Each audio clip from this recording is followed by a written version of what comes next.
सिद्धार्थनगर जिले में बिना रजिस्ट्रेशन चल रहे अस्पतालों पर सवाल उठने लगे। डिस्ट्रिक्ट कोर्ट के सामने NH-28 पर संचालित रचित हॉस्पिटल में इलाज के दौरान एक महिला मरीज की मौत के बाद परिजनों ने जमकर हंगामा किया। परिजनों का आरोप है कि महिला की मौत के बाद भी अस्पताल प्रबंधन पैसे वसूलने के लिए इलाज का नाटक करता रहा।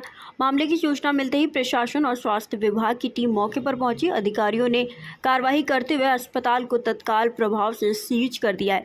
स्वास्थ्य विभाग के नोडल अधिकारी ने बताया कि अस्पताल के पंजीकरण की प्रक्रिया चल रही थी, लेकिन संचालन को लेकर जाँच की जा रही है। महिला की मौत के कारणों का पता लगाने के लिए जाँच कमेटी गठित की गई है। अधिकारियों के अनुसार पोस्टमार्टम रिपोर्ट और जांच समिति की रिपोर्ट के आधार पर आगे की कानूनी कार्रवाई की जाएगी। वहीं इस घटना ने जिले में संचालित अवैध और फर्जी अस्पतालों पर स्वास्थ्य विभाग की निगरानी को लेकर भी कई सवाल खड़े कर दिए हैं। जांच में क्या मिला अभी तक?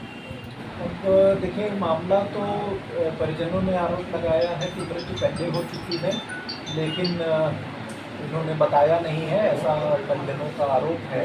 लेकिन अब ये तो जांच का विषय है कि मृत्यु का समय क्या है और आखिरी बार कब उसकी जांच है, जिसमें उसको हम ये जान सकें कि उस समय वो जिंदा थी। उसके बाद ही इस पर कुछ कहा जा सकता है। क्या इस हॉस्पिटल का रजिस्ट्रेशन था? इस हॉस्पिटल का रजिस्ट्रेशन अभी तक नहीं हुआ है। रजिस्ट्रेशन अंडर प्रोसेस था। लगभग बाकी की कार्रवाई पूर्ण हो चुकी है। बस सीएमओ सर का सिग्नेचर और जब सर रजिस्ट्रेशन नहीं था तो कैसे ये इतने मरीज भर्ती कर लिया और कई अन्य मरीज भी यहाँ पर भर्ती हैं, आपने देखा भी? हाँ, मेरे सामने देखा है और उनको बार बार कहा जा रहा था कि जब तक आपका रजिस्ट्रेशन नहीं होता है तब तक आप कोई चीज़ की कार्य नहीं करेंगे, और ये आश्वासन भी दे रहे थे कि अभी हम नहीं कर रहे हैं। लेकिन ये तो गृह विभाग के आँख में धूल झोंकने का कार्य किया है। तो ऐसे में कितनी बड़ी लापरवाही मान रहे हैं और क्या कार्रवाई करेंगे? बिल्कुल, ये बड़ी लापरवाही है और फिलहाल तो जो है हम नोटिस देके इसको बंद करा रहे हैं और आगे जांच होगी, विस्तृत जांच होगी और जो भी इसमें दोषियों की कार्रवाई की जाएगी। सर, परिजन अलग दावा कर रहा है कि हमारे मरीज़ की डेथ हो गई थी, अस्पताल के जिम्मेदारों ने बताया नहीं। वहीं अस्पताल के जो संचालक हैं, जो जिम्मेदार, उनका कहना है कि जब उनकी हालत क्रिटिकल हुई उनको हायर सेंटर रेफ़र कर दिया गया, लेकिन उनकी हीला हवाली से देर हो गया, इसकी वजह से जो उनकी पेशेंट है उसकी डेथ हो गई। देखिए, इसमें तुरंत तो कुछ कह पाना बहुत मुश्किल होगा। थोड़ा सा जो है हमें और रिपोर्ट्स देखनी होंगी, आखिरी रिपोर्ट जिसमें पेशेंट का जिंदा होने का कुछ सबूत हो, उसको देखेंगे और पोस्टमार्टम की रिपोर्ट आने दो, तभी हम इस पर कुछ कमेंट कर पाएंगे। उसके पहले कुछ कहना थोड़ा मुश्किल होगा। अस्पताल में जब पेशेंट आता है उसके पहले BST मेंटेन करना पड़ता है। BST में अस्पताल संचालक ने क्या कुछ मेंटेन किया, उसमें क्या कुछ पाया गया? अब BST ये दिखा तो नहीं पा रहे। इनका कहना है कि BST पुलिस डिपार्टमेंट के पास है, लेकिन जो फोटोग्राफ्स इनके पास हैं उसमें रिकॉर्ड तो प्रॉपर मेंटेन है। कुछ कमियां हैं, डॉक्टर का सिग्नेचर नहीं है। हालांकि डॉक्टर साहब ने कहा है कि वही इलाज कर रहे थे, तो अब उसको जो है देखा पड़ेगी ले आएंगे। क्या बिना स्वास्थ्य विभाग की टीम की मौजूदगी में पुलिस को ये राइट है कि किसी अस्पताल को BST अपने साथ लेके चले जाए? ले जाने का अधिकार पुलिस को नहीं है और ऐसा होता भी नहीं है कि पहला मामला इस तरीके का आ रहा है। तो पुलिस से भी कोऑर्डिनेट करना पड़ेगा कि क्या ये वास्तविकता है कि वो ले गए हैं, अदरवाइज कहीं पे कुछ तथ्य से छिपाया जा रहा है। क्या जब परिवार ने हंगामा शुरू किया, पुलिस के लोग यहाँ पर पहुँचे, तो स्थानीय पुलिस के लोगों ने आप लोगों को सूचना दी कि नहीं दी कि यहाँ पर इस तरह का मामला हो गया? मुझे मुख्य चिकित्सा अधिकारी महोदय का फ़ोन आया था कि रचित हॉस्पिटल में कुछ इस तरह की घटना हुई है। मैं उसी सूचना पे आया हूँ।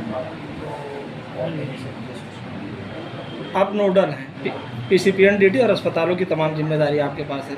सर, क्या वजह है जो अस्पताल खुलते हैं, आवेदन के लिए फ़ाइल दी जाती है, उसका एक तय समय होता है, तय समय के बाद भी अस्पतालों का रजिस्ट्रेशन नहीं हो पाता है? इसी की वजह से इस तरह की घटनाएं बढ़ती है। जो अस्पताल संचालक है वो वेट करके अस्पतालों को संचालित कर देते हैं। देखिए, इसमें कभी कभी जो है डॉक्टर के वेरिफिकेशन में और स्टाफ के वेरिफिकेशन में समय लग जाता है और इनके रजिस्ट्रेशन का प्रोसेस लगभग पूरा था, लेकिन एक इनके यहाँ के स्टाफ ने जो है बयान दिया कि हम यहाँ पर कार्य नहीं करना चाहते हैं, अपना कागज हटाना चाहते हैं, तो उसी की वजह से थोड़ी सी देर हुई है। अदरवाइज ऐसा नहीं था, रजिस्ट्रेशन में किसी प्रकार का कोई देर नहीं किया जा रहा है। बस ये है कि जब तक वेरिफिकेशन नहीं हो जाएगा तब तक किसी भी तरीके का रजिस्ट्रेशन नहीं दिया जाएगा। डॉक्टर का वेरिफिकेशन बहुत ही इम्पोर्टेंट है। सर, उनका आप लोगों का एक टाइम होता है, बॉन्ड होता है। अगर उतने समय में वो अपने स्टाफ डॉक्टरों को आपके सामने पेश नहीं कर पाता, वो आपत्ति लगा सकते हैं, लेकिन स्वास्थ्य विभाग सर आपत्ति नहीं लगाता है। नहीं ऐसा नहीं है, आपत्ति बिल्कुल लगाई जाती है और अभी रिसेंटली मैंने बहुत सारी आपत्तियाँ भी लगाई हैं और अगर मेजर कोई फॉल्ट दिखता है तो रिजेक्ट भी कर दिया जाता है। तो ऐसा नहीं है कि आपत्ति लगाने पे किसी भी तरह की कार्रवाई की जाती है। थोड़ा अगर समय मांगते हैं कि हमारे जो है स्टाफ का या डॉक्टर का थोड़ा समय दीजिए, तो कभी कभी बिना आपत्ति के कुछ समय दिया जाता है। सर आपकी ऑफिस से इसकी दूरी बहुत ज़्यादा नहीं है, इतने दिनों से अस्पताल संचालित हो रहा था, क्या आपका विभाग कुंभकर्णी नहीं सो रहा था? क्या आप लोगों को जानकारी नहीं थी क्या? जब घटना होती तभी आप लोग जगते हैं? अब इसके बारे में तो मैं क्या कहूँ, मतलब यहाँ हॉस्पिटल में मैं आया भी था वेरिफिकेशन के टाइम पे, यहाँ कोई पेशेंट नहीं था और सारी चीज़ें जो है, लेकिन उसके बाद कभी लोगों ने स्टार्ट कर दिया, ये इसकी जानकारी